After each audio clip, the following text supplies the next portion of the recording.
Hi guys! So nalang ko i-share ninyo guys. So nakoy bag-o na hibalaan about sa Meta.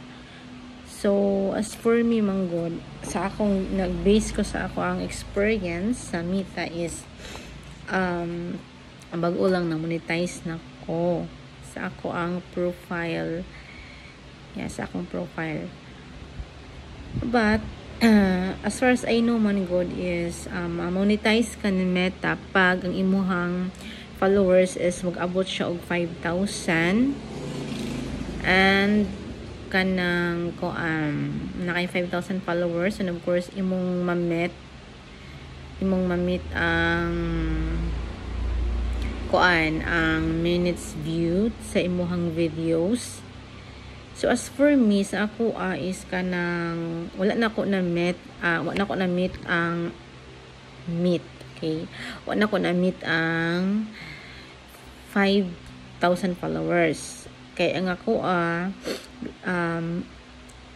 nara ko sa 3,800 plus ang ako ang followers, and of course sa ako ang sa akong minute views sa ako ang mga videos is wala pa siya kaabot og 60,000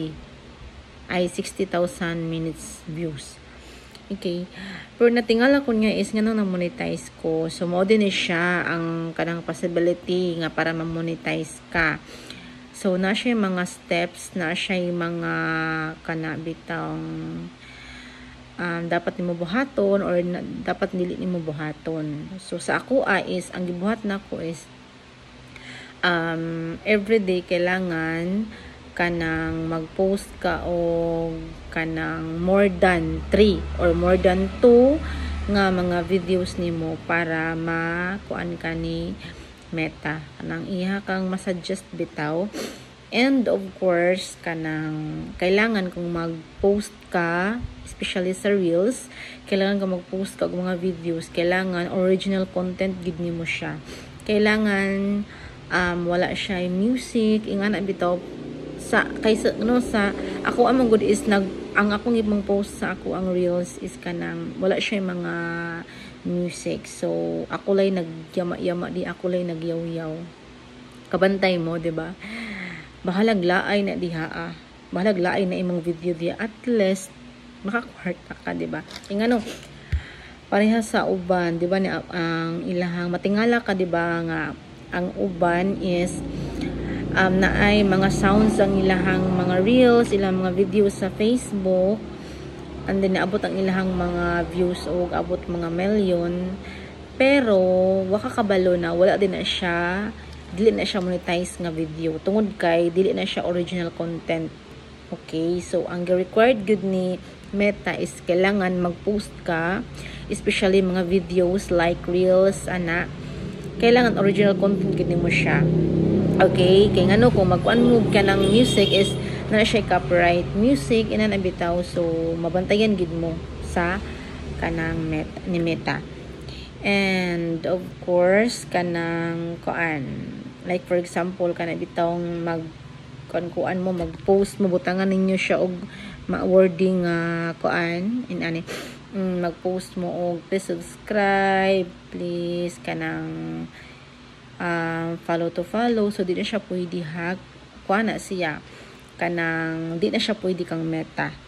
Okay, so malay wata kabalo, di ba, malay natin ang uban dira kanang na restricted sila tungod ana. So dapat kanang kuan gyud ka kana bitawng magbantayan ninyo inyong ipang post. So as for me, para sa ako is kailangan original content yun ang inyong i-post kay para dili mo ma-copyright.